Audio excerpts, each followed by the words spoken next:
আমাদের কিন্তু সতর্ক থাকতে হবে। আমি চাই না শেষ দিনে তোমার কাছে কেউ বাধা দিক।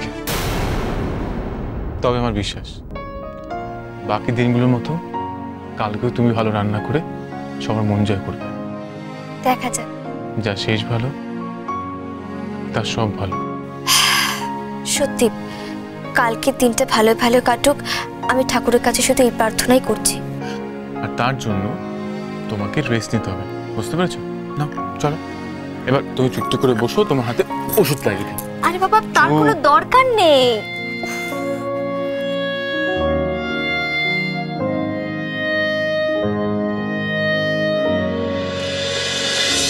বসো, চলো ওঠো। আরে বাবা ওঠো। আপনি কেন বুঝতে চাইছেন না? আমি বুঝবো না।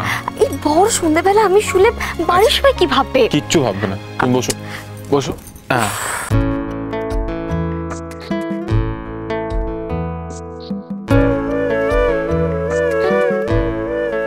বিশ্রাম কি শুধু আমার একার প্রয়োজন?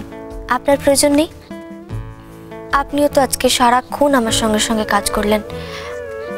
আপনি এখন আমার কাছে এখানে বসুন, এখানে বসে বিশ্রাম নিয়ে নিন।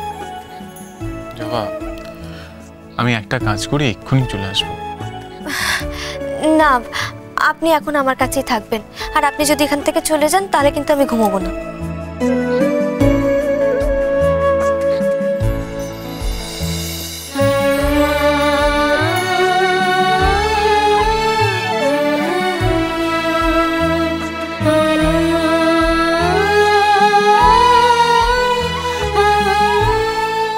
আচ্ছা বেশ,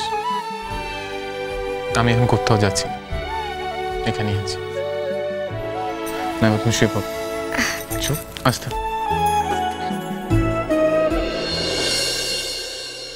জবা, আমাকে কেন যেতে হবে সেটা তোমায় এক্ষুনি বলতে পারছি না, কিন্তু মেজ বৌদি আর বড় বৌদির উপর আমার নজর রাখা খুব জরুরি।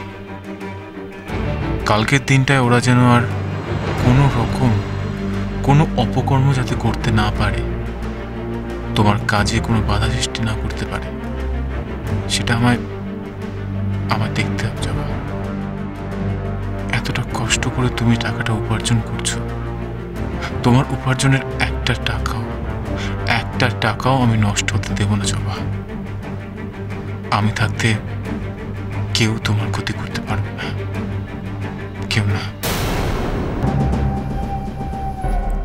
দিদি, আমি জানি তুমি টাকার শোকে পাথর হয়ে গেছো একেবারে, কিন্তু কিছু তো বলো। টাকার শোকে আমি পাথর হইনি পালক। আমার মাথায় একটা অন্য ভয় ঘুরছে। क्या ভয়?